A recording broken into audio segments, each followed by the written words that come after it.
Timcast IRL will be live in Miami with Patrick Bet David, Donald Trump Jr., Matt Gaetz, and Luke Rudkowski. Join us there. Get your tickets by clicking the link in the description below or by going to timcast.com.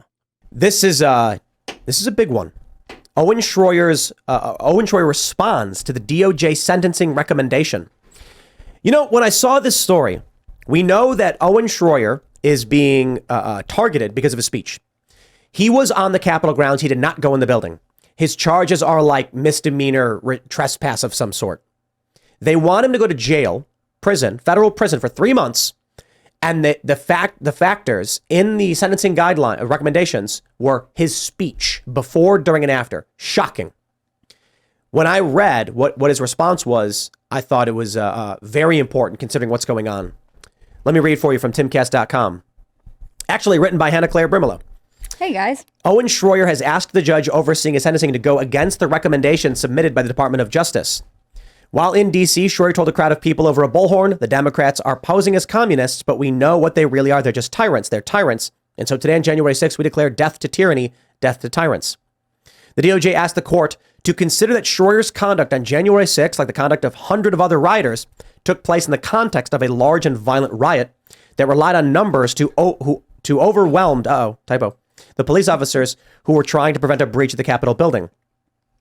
All right, so here's where it gets good. In their response to the government's proposed sentence, Shroyer's attorneys argued the prosecution is taking direct aim at freedom of speech. Quote, it seeks to penalize Mr. Shroyer for his viewpoints, claiming apparently that his views are relevant offense conduct that must be considered in crafting a sentence sufficient, but not greater than necessary, to punish the crime to which Mr. Shroyer pleaded guilty.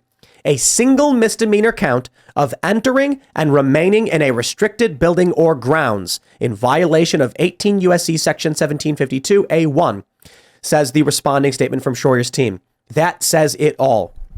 What was Shroyer charged with? Being in a restricted area. That's it. And for this, they drafted up this recommendation saying his speech on his show said the election was stolen and that he hates tyranny, so he needs 3 months. Hold on. What, was he charged with insurrection? Was he charged with incitement? No, he was charged with effectively trespass. So in what way is it relevant? It's because these people are cultists. It's entirely political.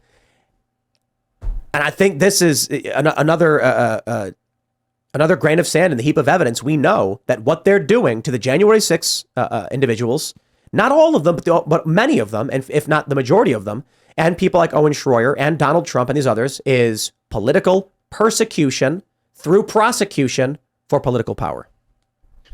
I think you're right. I think Shroyer's experience is really interesting because there's obviously antipathy on the part of the government. They want him to be yet another person who is dangerous and therefore needs to be locked up. And I think ultimately it's really interesting. He's being represented by Norm Pattis, who also represented Joe Biggs and Zach Reels, if I'm not mistaken. These are very different cases. Obviously, the Proud Boys were charged with seditious conspiracy, and you can argue if that was fair or right or not. But in this case, he never entered the building. He stood outside and yelled a bunch of stuff. And they are saying, therefore, he deserves to go to jail on this charge. It seems like they will never let this panic that they manufactured die. It's a totally manufactured panic. And it's interesting, too, because a lot of the January 6th people who have already been arrested, detained, prosecuted, charged, sentenced were like the littler people, the people whose names you don't know, like the grandmas from Illinois or whatever, who now don't really get a hearing. You saw sometimes they would come on Tucker Carlson's show on Fox and they would talk about it and they would talk about what's going on with them. But they were people whose names you didn't know. And now they're using all of the precedents, all of the like heavy-handed prosecution that they staged against these smaller people who you didn't know, whose cases only really Julie Kelly was following. Yeah.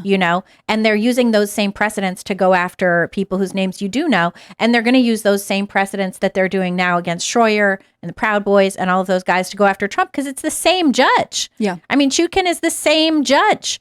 And Shukin hates Trump, has said that, has her own opinions. And then they're using all of this too to try and get Trump off the ballot. And I think it's very important to note that no one has been charged with insurrection. Like that's not, if you go do a search, it's just not there in the DOJ documents of people charged with, January 6th stuff. I want to jump to the statement the DOJ made in their quote when they said that they have to consider that Shroyer's conduct, like the conduct of hundreds of other rioters, took place in the context of a large and violent riot. Heavens me.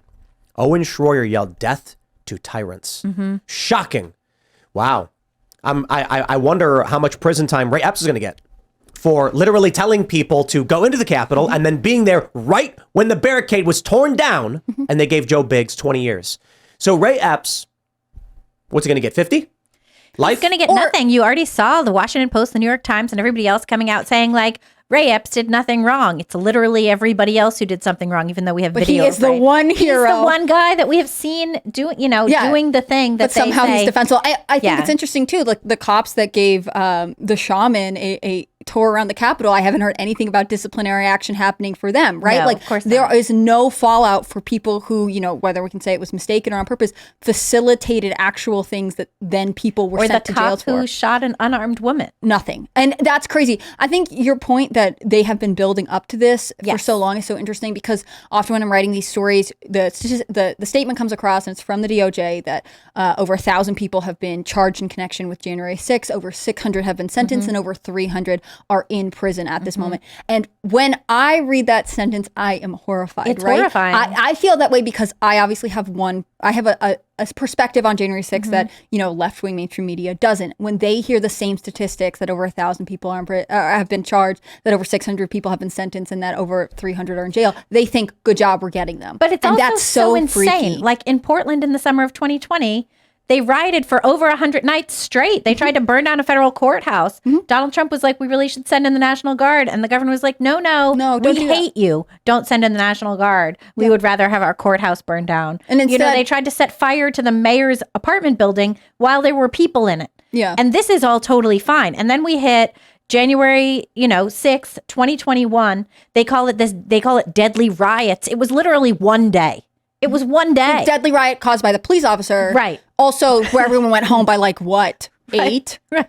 It was literally one day. And they talk about, people brought weapons. There were tasers and a fire extinguisher. I love how they also say they say, oh, there's no way that they would have been able to overthrow anything. Don't they understand how this government thing works? Like you can't just take the building and overthrow everything. And at the same time, they act like that's what would have happened. And today there were leftist agitators occupying House Speaker Kevin McCarthy's office. Why are they not going to jail for 25,000 years? I think you meant insurrectionists. Insurrectionists? Yeah. We always are going back and forth over what words to use for these psychotic people. What those people were doing at Kevin McCarthy's office, just straight up on the table, is that legal? I don't know. I don't know. Assuming everything's on the board and that we're following the law, are you allowed legally to go? Are you allowed to go into your representative's office and sit there and refuse to move even after they try and tell you to leave? Well, it's trespassing. It's for sure trespassing. I mean, how did, I don't know. They wanted more foreign aid for AIDS medication. So they were trespassing to make a noise. For sure. They were sitting there locking arms, refusing to leave, yelling about Kevin McCarthy. I guess the answer is no, it's not legal. It's trespassing. Yeah, it seems pretty trespassatory to me. Also, isn't that some of the risks of protesting, right? Like if you're choosing to protest, you obviously know there's a potential that you could, be on property you're not supposed to. I mean, nobody protests from their own living room, right? It used to be getting arrested was good publicity back in the day. It was a good way to get in the newspaper. Jane Fonda was getting arrested every Friday or whatever it was when she was doing her climate protests outside of the a bunch Congress. of celebrities like to get arrested when it's environmentalist related stuff. But then we have this example where it's like we had one singular day and now we can never let it go. And again, I know this is the point it's their fetish. They fetishized it. Right. But where are the Black Lives Matter protest arrests, right? What happens when it happens you see outside what of happens DC? to them. They get let off. They get very short sentences or they just get let off altogether. And settlements from the city. Yeah, we did a story, Hannah Nightingale at Post Millennial did a story last week about the huge amount of money that cities have been paying out to BLM and Antifa militant activists compared to how much damage was done. It was like $2 billion in insurance damage, the most expensive riots in American history.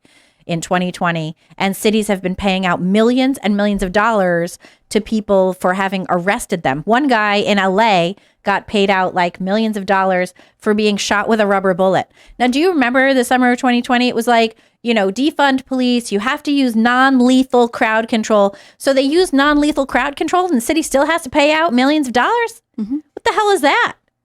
Because they're not supposed to be against that narrative where it's okay to be against whatever they have demonized anybody who went to January 6th. I mean, even when you look at this now, a lot of the mainstream coverage of it has dropped the fact that like Trump held a peaceful rally where he talked and then later said, everyone go home, don't go there. They just dropped it completely. They act like people randomly showed up in DC to riot. And that's obviously not what happened, but that's the narrative that they would like. That's the history they would like to preserve, that the BLM rioters were just peacefully protesting while things burned. The BLM rioters were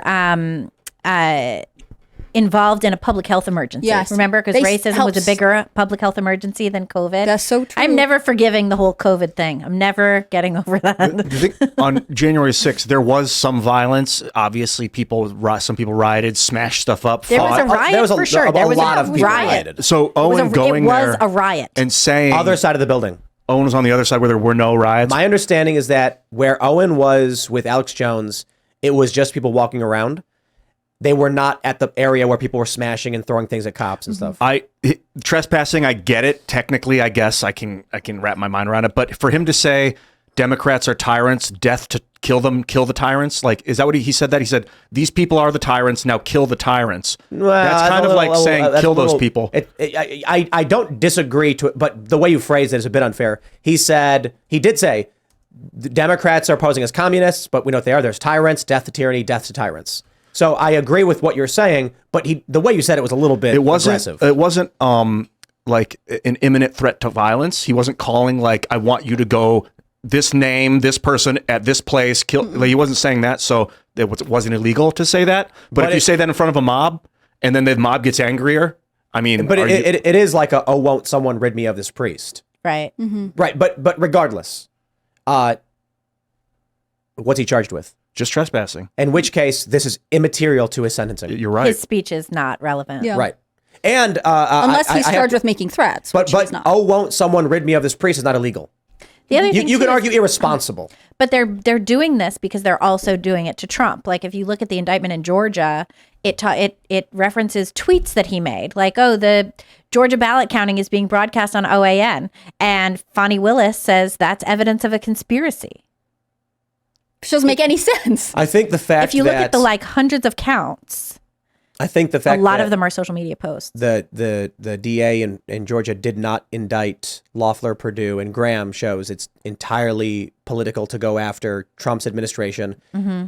The grand jury voted to indict these sitting members, or at the time, these members of the Senate, and DA didn't do it. Why? Well, it doesn't serve her political purposes in any way. The DA could still bring the charges. The grand jury voted to indict. Right. But it looks like she's just going after the Trump administration and his lawyers. Purely political. Well, because they want to say that his campaign was a criminal conspiracy. Well, you saw that post from Julie Kelly on Twitter that she was, I don't know if she was with Enrique Tarrio. Somebody was. Yeah. And Enrique was saying that they tried to get him to claim that, take a deal where he says he was working with Trump or Trump told him to do it. Wasn't it Cara Castronueva at Gateway? Is that who said that? I saw a tweet from Julie Kelly talking about it. Yeah. That he was apparently told that when they arrested him, say that Trump, was working with you, he told you to do it, or something to that effect. And when he said no, they were like, then you're going to go away for the rest of your life. Mm-hmm. And they did flip the IT worker. Right. At Mar-a-Lago. What? Yep. They flipped the IT worker at Mar-a-Lago. Who's turning on Trump. It's really amazing to me that there are some people who have families, have children, and they look at a burning building and they hear a little girl scream help and they say, I am going to run in that building. Lord help me, I will save that little girl. Knowing they may die and leave behind their children to be fatherless and their wives to be widows, but they know what the right thing is to do. And then there are people who are told, well, we'll lock you up. You better do as you're told. And they're completely unwilling to make any degree of sacrifice or stand up for anything. They fall over, they fold like cheap suits. Thanks for watching this clip from the Timcast IRL podcast. Hang out with us live Monday through Friday at 8 p.m. and become a member over at timcast.com for uncensored, members-only shows exclusive. Thanks for hanging out, and we'll see you all next time.